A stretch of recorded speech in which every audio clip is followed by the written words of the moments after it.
بسم اللہ الرحمن الرحیم۔ السلام علیکم۔ اسلام اور الہاد سیریز میں خوش آمدید۔ سلسلہ گفتگو کی آج چوتھی نشست آغاز کرتے ہیں۔ ہم سے بہت شکریہ آپ کے وقت کا۔ ہم صاحب، ہم یہ جان رہے تھے کہ انسان کے علم کی ابتدا وجودی حقائق کے ادراک سے ہوتی ہے۔ یہ ادراک علم کیسے بنتا ہے؟ 7 کے قریب ایسے نکات ہیں، وہ الہامات جو ہمارے اندر موجود ہیں، پیوست ہیں، ان کی تحلیل ہم کر رہے تھے۔ 4 نکات سامنے آئے تھے۔ ہم سے بتائیے گا بقیہ 3 وہ کون سے نکات ہیں جو ہمیں وجودی حقائق کے ادراک تک لے جاتے ہیں؟ یہ یاد ہوگا کہ میں نے چوتھا نقطہ بیان کرتے ہوئے آخر میں یہ عرض کیا تھا کہ جس طرح علم و ادراک کے معاملے میں نفس کا یقین الہامی ہے، اسی طرح اختیار و ارادہ، فعل و تصرف، لذت و علم اور نفرت و محبت کے معاملے میں بھی الہامی ہے۔ ٹھیک، اسی نقطے کے ذیل میں اب 5واں نقطہ ہے۔ جی، میں نے لکھا ہے اسی کے تحت یہ بات بھی ہے کہ اسے یعنی نفس کو محسوسات خارجی میں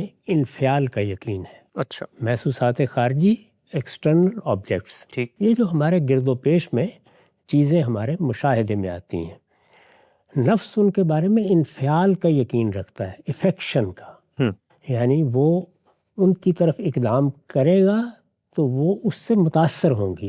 اچھا، وہ ہمیشہ سے جانتا ہے کہ محسوسات خارجی یعنی وہی ایکسٹرنل آبجیکٹس اس کے افعال کا تاثر قبول کرتے ہیں، اس سے افیکٹ ہوتے ہیں۔ وہ جب ہاتھ بڑھاتا ہے یا کسی چیز کو اپنی گرفت میں لیتا ہے تو اپنے اسی علم و یقین کا اظہار کرتا ہے۔ ٹھیک، یعنی میں جب یہ فیصلہ کرتا ہوں کہ میں اس میز کو اپنی طرف کھینچ لوں گا، میں اس کے لیے ہاتھ بڑھاتا ہوں تو اس یقین کے ساتھ ہاتھ بڑھاتا ہوں کہ میرے اس فعل کا تاثر میز قبول کرے گی اور کھنچتی ہوئی میری طرف آ جائے گی۔ اگر آپ غور کر کے دیکھیں تو ہمارے سارے افعال کے پیچھے یہی یقین کار فرما ہوتا ہے۔ میں آپ ایک کدال لے کے اپنے باغ میں اتر جاتے ہیں اور زمین کھودنا شروع کر دیتے ہیں، زمین اس تصرف کو قبول کرتی ہے، جی، وہ اس فعل کو ممکن بناتی ہے، وہ اس کے سامنے منفعل ہو جاتی ہے، وہ اس کا تاثر قبول کرتی ہے۔ یہ یقین ہے جو ہمیں اس فعل کے لیے آمادہ کرتا ہے۔ ٹھیک، وہ جب ہاتھ بڑھاتا ہے یا کسی چیز کو اپنی گرفت میں لیتا ہے تو اپنے اسی علم و یقین کا اظہار کرتا ہے۔ اسے یہ یقین نہ ہوتا، یعنی نفس کو اسے یہ یقین نہ ہوتا تو وہ ان میں سے کوئی اقدام بھی نہیں کر سکتا تھا۔ ٹھیک، یعنی اگر یہ یقین نہ ہو تو آپ کدال پکڑ کے باغ میں جائیں گے؟ نہیں، میں میز کی طرف ہاتھ بڑھاؤں گا؟ یہ ممکن نہیں ہے۔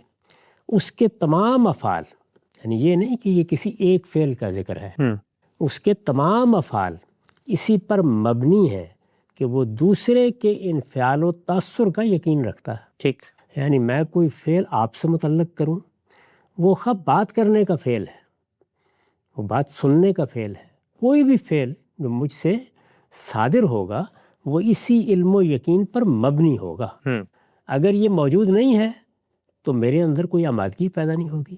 چنانچہ جن چیزوں کے بارے میں مجھے یقین ہوتا ہے کہ وہ میرے تصرف کو قبول نہیں کریں گی یا وہ متاثر نہیں ہوں گی یا میرے فعل کے مقابلے میں منفعل نہیں ہوں گی، میں کبھی ان کے لیے اقدام ہی نہیں کرتا۔ ٹھیک، اسے یہ یقین نہ ہوتا تو ان میں سے کوئی اقدام بھی نہیں کر سکتا تھا۔ اس کے تمام افعال اسی پر مبنی ہیں کہ وہ دوسرے کے انفعال و تاثر کا یقین رکھتا ہے۔ اپنے جسمانی آلات، یعنی یہ ہاتھ پاؤں، یہ ہمارے آلات ہیں، اپنے جسمانی آلات اور اپنی فطری اور حسی قوتوں کے استعمال کی ابتدا اس نے اسی یقین سے کی ہے۔ یہ ہاتھ تو میں لے کے پیدا ہوا ہوں، میرے یہ جسمانی آلات ہیں، یا میری آنکھیں دیکھتی ہیں، یا میرے کان سنتے ہیں، یہ میری سینسری پاورز ہیں، ان کو استعمال کرنے کی ابتدا میں نے کیسے کی ہوگی؟ اسی یقین سے کی ہوگی۔ ٹھیک، یعنی پہلا قدم اس کے بغیر اٹھایا نہیں جا سکتا۔ بالکل صحیح۔ یہ یقین میرے اندر ایک الہامی تاثر کی حیثیت سے موجود تھا، چنانچہ میں نے اپنے جسمانی آلات اور اپنی حسی قوتوں کو استعمال کرنے کا فیصلہ کیا۔ اپنے جسمانی آلات اور اپنی فطری اور حسی قوتوں کے استعمال کی ابتدا اس نے اسی یقین سے کی ہے۔ چنانچہ اس سے جو افعال پیدا ہوئے ہیں، یعنی اب افعال کی ایک فہرست ہے۔ اگر آپ انسان سے جو فعل سرزد ہوتے ہیں ان کی ایک فہرست بنائیں تو وہ لاکھوں میں ہوں گے۔ چنانچہ اس سے جو افعال پیدا ہوئے ہیں یہ انہی کی تکرار ہے۔ یعنی اب کیا ہوا، میرے باطن میں ایک چیز الہام تھی، اس یقین کی بنیاد پر میں نے اقدام کیا، فعل مجھ سے صادر ہوا، وہ فعل کامیاب ہو گیا، یعنی اس کے مقابل میں جو چیز تھی جو اس فعل کا ہدف بنی وہ منفعل ہو گئی، اس نے میرے تصرف کو قبول کر لیا۔ جب یہ معاملہ ایک بار ہو گیا تو ظاہر ہے میں بار بار کروں گا، یہ تکرار میرے اذعان میں اضافہ کر دے گی، یعنی یہ گویا میرے آخری اعتماد کا ذریعہ بن جائے گی۔ چنانچہ اس سے جو افعال پیدا ہوئے ہیں یہ انہی کی تکرار ہے، یہ تکرار ہی ہے نا جو اصل میں ہمارے بعض مشاہدات کو تجربے کے نتیجے میں محکم کر دیتی ہے، تو یہاں بھی وہی ہوا۔ چنانچہ اس سے جو افعال پیدا ہوئے ہیں یہ انہی کی تکرار ہے جو اس کے اس اذعان کا یعنی اس اعتماد کا یقین آخری درجے میں پہنچ گیا، جو اس کے اس اذعان کا باعث بن گئی ہے کہ وہ محسوسات خارجی میں یعنی وہی ایکسٹرنل آبجیکٹ ان میں تصرف کر سکتا ہے، ان کو کیا کر سکتا ہے؟ انفلوئنس کر سکتا ہے، متاثر کر سکتا ہے، وہ اس کے آگے منفعل ہوتے ہیں، ان کو مینپولیٹ کر سکتا ہے۔ یہ تصرف ایک جامع تعبیر ہے ان سب چیزوں کے لیے جو فعل اور مفعول کے تعلق میں بیان کی جا سکتی ہیں۔ یہ 5واں نقطہ ہے۔ اچھا اب اس میں ایک چھوٹی سی چیز میں سمجھنے کے لیے آپ سے پوچھنا چاہتا ہوں، یہ جو انسان کے اندر ریئلائزیشن پیدا ہوئی کہ جو میرے سامنے ایکسٹرنل آبجیکٹس موجود ہیں وہ میری گرفت میں آ سکتے ہیں، میرا تاثر قبول کریں گے، اسی لیے میں ان کی طرف ہاتھ بڑھاؤں گا۔ کوئی مثال کے طور پہ یہ کہے کہ بھائی یہ پہلا انسان جو پیدا ہوا ہوگا تو اس نے یہ ہاتھ بڑھا کے دیکھا ہوگا، اس کے نتیجے میں میز آئی ہوگی، تو یہ ہم اس کو یوں کیوں کہتے ہیں کہ اندر نفس کا الہام تھا، موجود تھا، مطلب اس نے ہاتھ بڑھایا ہوگا، کوئی چیز گرفت میں آ گئی ہوگی، تو اب یہ تجربہ بنتا چلا گیا اور پھر اس سے انسانوں کو آگے یقین حاصل ہو گیا۔ یعنی پہلی مرتبہ تو اس کے باطن کی رہنمائی میں یہ کام ہوا ہوگا، تکرار نے اذعان پیدا کیا ہے، ٹھیک لیکن ابتدا کیسے ہو سکتی ہے؟ ابتدا نہیں ہو سکتی اس کے بغیر۔ اگر آپ بچے کا مطالعہ کریں بہت اچھی وہ بالکل اسی طریقے سے ابتدا کرتے ہیں، وہ خود ہاتھ بڑھاتا ہے سب سے یعنی پہلے مرحلے میں، بلکہ ہمیں روکنا پڑتا ہے اسے، ایگزیکٹلی، ہاں، یعنی ہمیں روکنا پڑتا ہے، وہ ایسی چیزوں کی طرف ہاتھ بڑھا دیتا ہے جو اسے نقصان پہنچا سکتی ہیں، چنانچہ روکنا پڑتا ہے۔ تو انسان کے باطن میں اس اقدام کے لیے گویا یوں سمجھ لیجئے کہ غیر معمولی محرک رکھ دیا گیا ہے، ورنہ وہ آگے بڑھے گا ہی نہیں۔ بالکل صحیح۔ وہ جب آگے بڑھتا ہے اور پھر بار بار تکرار کرتا ہے تو اعتماد پیدا ہونا شروع ہو جاتا ہے، یہاں تک کہ پھر وہ اذعان کے مرتبے تک پہنچ جاتا ہے۔ نقطہ واضح ہوا۔ اس کے بعد اب چھٹا نقطہ ہے۔ جی، اس چھٹے نقطے کو زیر بحث لانے سے پہلے میں ایک چیز کی طرف توجہ دلاؤں گا۔ جی، یہ آپ کو یاد ہوگا کہ ہم نے دوسرے نقطے میں ایک بات بیان کی تھی، وہ بات یہ تھی کہ نفس فرق و امتیاز کرتا ہے۔ جی، کن چیزوں میں کرتا ہے؟ حامل و محمول میں کرتا ہے، ذات اور اس کے عوارض میں کرتا ہے، یعنی یہ فرق و امتیاز ہی ہمارے علم کا ذریعہ بنتا ہے۔ ٹھیک۔ اس میں اب 2 لفظ ہیں جن کو اس نقطے پر بحث سے پہلے سمجھ لینا چاہیے، ایک مدرک اور دوسرے غیر مدرک۔ اچھا، مدرک کا مطلب ہے وہ چیزیں جو ہمارے لیے پرسیبل ہیں، جو ہمارے ادراک میں آ سکتی ہیں، ادراک میں آ سکتی ہیں، یعنی ہمارے یہ حواس خمسہ یا ہمارے ظاہری حواس ان کو اپنی گرفت میں لے سکتے ہیں۔ ٹھیک۔ دوسرے وہ جو غیر مدرک ہیں، جو پرسیویبل نہیں ہیں لیکن وہ چیزیں ہیں۔ ٹھیک۔ اس کی آپ سادہ مثالیں لے لیجئے۔ اس بحث کی ابتدا یہاں سے ہوئی تھی کہ 2 ہی چیزیں ہمارے علم کا موضوع بنتی ہیں، نفس مادہ، ایک نفس اور دوسرے مادہ۔ انہی کو مثال بنا لیجئے۔ نفس کو دیکھیے تو نفس کا ہم شعور رکھتے ہیں، میں اپنے نفس کا غیر معمولی شعور ہے جس کی بنیاد پر زندگی بسر کر رہا ہوں، واضح، ٹھیک، لیکن نفس اپنی ذات کے لحاظ سے کبھی میرے ادراک میں نہیں آتا، پرسیویبل نہیں ہے، اپنی ذات کے لحاظ سے پرسیویبل نہیں ہے، یعنی ایسا نہیں ہے کہ میرے کانوں نے اس کی آواز سن لی ہے، میری آنکھوں نے اس کو دیکھ لیا ہے، وہ میرا مشاہدہ نہیں بنا، بالکل ٹھیک، تاہم میں اس کو جانتا ہوں، میں اس سے واقف ہوں، میں اس کا شعور رکھتا ہوں۔ یہ چیز میرے اندر کیسے پیدا ہوئی ہے؟ آثار سے، عوارض سے اور صفات سے، یعنی نفس کے آثار، نفس کی صفات ہیں جن کا میرے باطن میں ظہور ہو رہا ہے، ٹھیک، اور وہ ظہور اتنا غیر معمولی ہے کہ مجھے کبھی ادنا شبہ بھی نہیں ہوتا کہ میں اس ذات سے واقف نہیں ہوں، ٹھیک ہو گیا، درا حال ہے کہ وہ میرے لیے مدرک نہیں ہے، پرسیویبل نہیں ہے۔ اس کا مطلب کیا ہوا کہ نفس کو میں جانتا ہوں، نفس کے حقائق کو میں سمجھتا ہوں، لیکن نفس مدرک نہیں ہے، پرسیویبل نہیں ہے۔ اس کے مقابل میں آپ مادے پہ جائیے، اس لیے کہ جتنی اشیاء ہمارے گرد و پیش میں ہیں وہ سب مادے سے وجود پذیر ہوئی ہیں. ٹھیک. ہم ان کی ذات تک پہنچنا چاہتے ہیں، جمادات ہو، نباتات ہو، حیوانات ہو، ذات تک پہنچنا چاہتے ہیں. غور کر کے دیکھیے تو ذات کا شعور بالکل اسی طریقے سے یہاں بھی ہے، لیکن وہ ذات کبھی ہمارے ادراک میں نہیں آتی. وہ بھی نان پرسیویبل. ہم جو کچھ دیکھ رہے ہوتے ہیں وہ صفات اور عوارضی کا ظہور ہے. ٹھیک. چنانچہ پہلے دن سے جب انسان نے ان چیزوں پر غور کرنا شروع کیا ہے تو یہ چیز اس کے لیے مسئلہ بنی ہے. وہ اس ذات کو تلاش کرتے کرتے وہاں پہنچا ہے جس کو آپ اب ذرہ لا یتجزا یا ایٹم کہتے ہیں. ٹھیک. یہ ذات ہی کی تلاش ہے، اور جب وہ وہاں پہنچا ہے تو یہ حقیقت بالکل واضح ہوگی کہ وہ بھی پرسیور نہیں ہے، وہ بھی مدرک نہیں ہو سکتا. ٹھیک. اس کو بھی آثار ہی سے متعین کیا جاتا ہے. ہم نے اس کی صورتیں بنا لی ہیں. جی. اب ہم جانتے ہیں کہ اس میں کیا ہو رہا ہے، ایک رقص ہو رہا اور کہاں سے ابتدا ہو رہی ہے، لیکن ان میں سے کوئی چیز نہ ہمارے حواس کی گرفت میں آتی ہے نہ ہمارے آلات کی گرفت میں آتی ہے. ٹھیک. وہاں بھی آثار کا، عوارض کا اور صفات کا ظہور ہو رہا ہے جس سے ہم اس حقیقت کا ادراک کرتے ہیں. ٹھیک. یہ بات واضح ہو گئی. واضح ہے. یعنی نفس اور مادہ دونوں میں کسی جگہ بھی ذات پرسیویبل نہیں ہے، ٹھیک. قابل ادراک نہیں ہے، لیکن اس کے ساتھ بہت سی چیزیں قابل ادراک ہیں. تمام عوارض قابل ادراک ہے، تمام صفات قابل ادراک ہے. دوسرے لفظوں میں کہیے تو نفس اور مادہ دونوں کی ذات کے تمام مظاہر قابل ادراک ہیں. تو اس سے واضح ہو گیا کہ جب ہم مدرک یا غیر مدرک یا پرسیویبل اور ان پرسیویبل کے لفظ استعمال کرتے ہیں تو اس سے کیا مراد ہے، کیا مسئلہ پیدا ہوتا ہے. اس کو سمجھ لینے کے بعد اب یہ سوال ہے کہ وہاں تو ہم نے یعنی دوسرے نقطے میں یہ بیان کیا تھا کہ نفس ذات اور اس کے عوارض کو الگ الگ کر لیتا ہے. جی ہاں.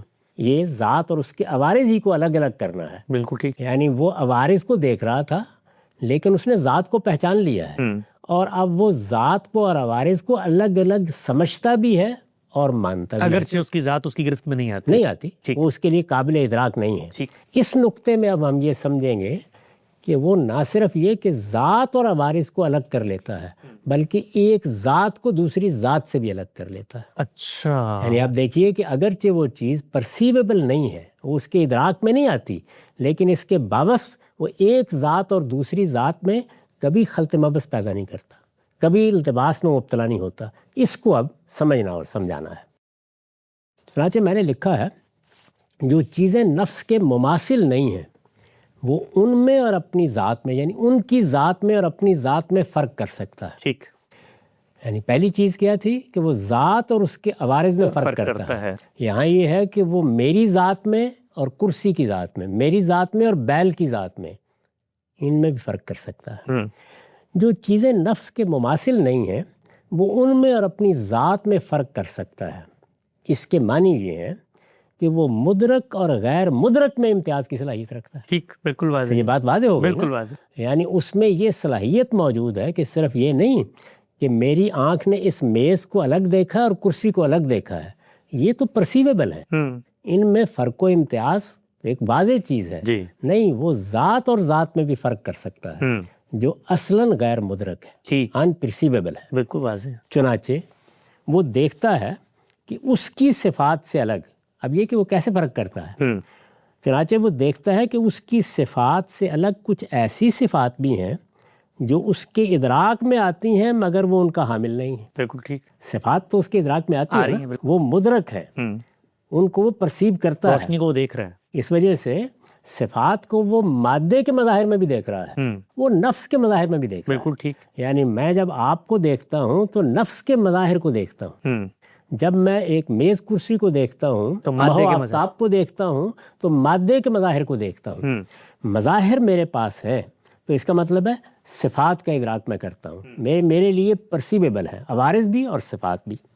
چنانچہ وہ دیکھتا ہے کہ اس کی صفات سے الگ، یعنی اب دیکھیے میرے پاس کیا ہے، ذات، اس ذات کی صفات، تو میری صفات کا ادراک تو مجھے براہ راست ہو رہا ہے. ٹھیک. چنانچہ میری صفات سے الگ، چنانچہ وہ دیکھتا ہے کہ اس کی صفات سے الگ کچھ ایسی صفات بھی ہیں جو اس کے ادراک میں آتی ہیں. جب وہ گرد و پیش پہ نگاہ ڈالتا ہے تو اسے یہ معلوم ہوتا ہے کہ بہت سی صفات ہیں جو میرے ادراک میں آ رہی ہیں مگر وہ ان کا حامل نہیں ہے، متاثر نہیں ہے، وہ میری صفات نہیں ہے، اپنی صفات سے تو میں واقف ہوں۔ اس وجہ سے اگر ان صفات سے الگ کوئی صفات ہے تو میں ان کے فرق کو پہچانوں گا، یہاں سے ابتدا ہوتی ہے۔ چنانچہ وہ دیکھتا ہے کہ اس کی صفات سے الگ کچھ ایسی صفات بھی ہیں جو اس کی ادراک میں آتی ہیں مگر وہ ان کا حامل نہیں ہے، پھر ان کا حامل کون ہے؟ ٹھیک، یہ سوال پیدا ہوگا نا۔ یعنی صفات تو ادراک میں آ گئیں، صفات مدرک ہو گئیں، پرسیویبل ہو گئیں، تو ان صفات کا حامل کون ہے؟ پھر ان کا حامل کون ہے؟ ظاہر ہے کہ کوئی ایسی ذات جو اس کے مماثل نہیں ہو سکتی۔ ٹھیک، تو جس طرح میری اپنی صفات سے میری ذات کا شعور میرے اندر پیدا ہوا ہے، بالکل اسی طریقے سے دوسری صفات کو دیکھ کر بھی ایک ذات کی طرف نگاہ جائے گی۔ بالکل ٹھیک، ظاہر ہے کہ کوئی ایسی ذات جو اس کے مماثل نہیں ہو سکتی۔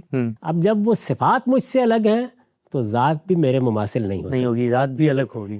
ہم بیان کر چکے ہیں کہ نفس کے الہامات میں یہ چیز بھی داخل ہے کہ ذات کے بغیر صفات کا کوئی تصور نہیں۔ بالکل ٹھیک، یہ تو نہیں ہو سکتا کہ صفات ادراک میں آ رہی ہیں اور ہم یہ خیال کریں کہ یہ کسی ذات کے بغیر ہو رہی ہیں۔ بالکل ٹھیک، یہ بات تو پہلے واضح ہو چکی ہے۔ بالکل صحیح ہے۔ ہم بیان کر چکے ہیں کہ نفس کے الہامات میں یہ چیز بھی داخل ہے کہ ذات کے بغیر صفات کا کوئی تصور نہیں ہے، لہٰذا یہی مقام ہے، یعنی گویا یہ وہ عمل ہے جو ہوتا ہے، لہٰذا یہی مقام ہے جہاں سے وہ یقین حاصل کر لیتا ہے کہ اس کے گرد و پیش میں ایسے موجودات ہیں جو ان صفات سے متصف ہیں جو اس کی ذات سے الگ ہیں۔ بالکل ٹھیک، اور اس طریقے سے صرف یہی نہیں کہ نفس ذات اور اس کے عوارض کو الگ الگ پہچان لیتا ہے، وہ ذات اور ذات میں بھی فرق کر لیتا ہے۔ فرق کرنے کا عمل ہوتا کیسے ہے؟ صفات، اس نقطے میں یہ اس کی وضاحت کر دی گئی۔ بالکل ٹھیک۔ چھٹا نقطہ آپ نے واضح کی، ایک چھوٹی سی مثال لے کے میں اس کو اطلاق میں اگر ڈھالوں، مثال کے طور پہ میں بطور انسان اپنے نفس کا جب مشاہدہ کرتا ہوں اپنی باطنی حواس کے ذریعے تو کچھ صفات میرے سامنے آتی ہیں۔ مثال کے طور پہ میرے اندر رنج ہے، الم ہے، ذکاوت ہے، نفرت ہے، سارے جو ایموشنز ہیں میں ان کو دیکھ رہا ہوتا ہوں۔ میں جانور کو دیکھتا ہوں تو کچھ اس کی صفات میرے سامنے آتی ہے، جیسے وحشت ہے، درندگی ہے۔ اب جیسی میں دیکھتا ہوں تو سب سے پہلا کام جو میں کرتا ہوں وہ یہ کہ میں اپنی صفات میں اور اس کی صفات میں فرق کرتا ہوں، اور دوسرا کام جو میں کرتا ہوں وہ یہ کہ جو میری ذات ہے، جن کا حامل میں ہوں، اس کا میں مشاہدہ نہیں کر رہا۔ جانور کی ذات بھی میرے مشاہدے میں نہیں آ رہی، لیکن میں فوراً یہ فرق کر کے فیصلہ صادر کرتا ہوں کہ جو کچھ میری ذات ہوگی، وہ جو کچھ جانور کی ذات ہے، وہ دونوں ایک نہیں ہیں بلکہ وہ الگ الگ ہیں۔ یہی بات ہے۔ اس مثال کو آپ مادے اور نفس کے تمام مظاہر پہ لے جائیے۔ ٹھیک، یعنی ہمارے گرد و پیش میں جو کچھ ہے وہ نفس اور مادے کے مظاہر ہیں۔ بالکل صحیح۔ ایک ایک چیز پر اطلاق کر کے دیکھیں گے تو جو یہاں طریقہ بیان کیا گیا ہے آپ اسی کو روبہ عمل پائیں گے۔ یعنی بالکل ایسے ہی ہو رہا ہے، صفات کا ادراک ہوتا ہے، صفات میں فرق واضح ہوتا ہے، حامل کی تلاش ہوتی ہے، حامل کوئی ذات ہی ہو سکتی ہے، چنانچہ ہم ان موجودات کا علم حاصل کر لیتے ہیں۔ نقطہ بالکل واضح ہوا۔ آگے بڑھاتے ہیں، ہم سب بتائیے گا کہ ساتواں اور آخری نقطہ اس پورے باب میں کیا ہے، ہمارا یہ ادراک علم کیسے بنتا ہے؟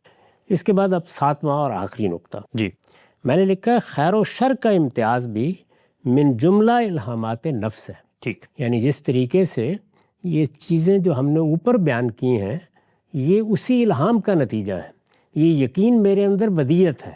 میں نے جب ایک میز اور کرسی میں بھی فرق کیا ہے تو یہ فرق اپنی حقیقت کے لحاظ سے میرے اندر الہام کر دیا گیا تھا، یہ اس کا اطلاق ہے، پھر اس کے نام رکھ دیے گئے ہیں۔ اسی طرح کی نوعیت خیر و شر کی ہے، یعنی بھلائی اور برائی، بر و اسم، ٹھیک، گناہ اور ثواب، اچھی بات اور بری بات۔ خیر و شر کا امتیاز بھی من جملہ الہامات نفس ہے، یعنی یہ بھی میرے اندر بدیعت ہے، یہ چیز اچھی ہے، یہ بری ہے، اس کا حکم میرے اندر موجود ہے، اشیاء باہر ہے، اور اس حکم کے لگانے میں غلطی بھی کرتا ہوں، لیکن یہ حکم علم کی حیثیت سے میرے اندر الہام کر دیا گیا ہے۔ ہر شخص جانتا ہے کہ نفس انسانی صرف مرغوبات و مکروہات میں امتیاز نہیں کرتا۔ ٹھیک، یعنی یہ بات کہ فلاں چیز کی مجھے رغبت ہے اور فلاں چیز کو میں ناپسند کرتا ہوں، رغبت ہے مرغوبات، ناپسند کرتا ہوں مکروہات، یہ فرق تو جانور بھی کر لیتے ہیں، کیا ہم بھی صرف یہی فرق کرتے ہیں؟ ہر شخص جانتا ہے کہ نفس انسانی صرف مرغوبات و مکروہات میں امتیاز نہیں کرتا، اس کے ساتھ ان پر خیر و شر اور بر و اسم کا حکم بھی لگاتا ہے، یعنی وہ اس کے ساتھ ایک اور حکم بھی صادر کرتا ہے اپنے اندر سے کہ یہ چیز اخلاقی لحاظ سے اچھی ہے اور یہ چیز اخلاقی لحاظ سے بری ہے. ٹھیک. یہ نہیں کہ یہ مجھے پسند ہے یا ناپسند ہے. اگر پسند اور ناپسند کا معاملہ ہو تو اس کو آپ حیوانی جبلت سے بھی تعبیر کر سکتے ہیں، لیکن یہ اس سے آگے بڑھ کر ایک حکم ہے، اور وہ کیا ہے؟ خیر و شر اور بر و اسم کا حکم، اچھائی اور برائی کا حکم. چنانچہ ایسا کبھی نہیں ہوتا کہ وہ تمام مرغوبات کو خیر اور تمام مکروہات کو شر سمجھ لیں. ٹھیک. یعنی کیوں ہم کہتے ہیں کہ یہ حکم الگ سے اس کے اندر موجود ہے؟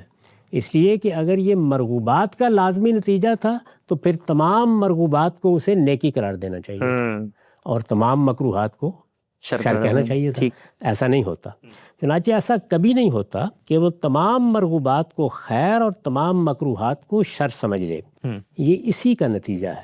یعنی یہ چونکہ اس کے اندر ایک الہام ہے، یہ اسی کا نتیجہ ہے کہ اپنے آپ کو وہ گاہے بلندی اور گاہے پستی کی طرف کھنچتا ہوا دیکھتا.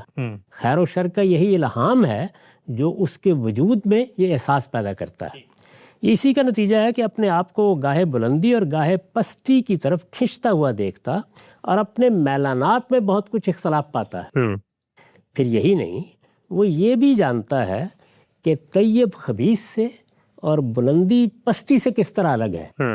ہم نے اس سے پہلے فرق و امتیاز کی مختلف صورتیں بیان کی ہیں. ذات اور اس کے عوارض میں فرق، ذات اور ذات میں فرق. یہاں کیا ہے؟ پستی اور بلندی میں فرق.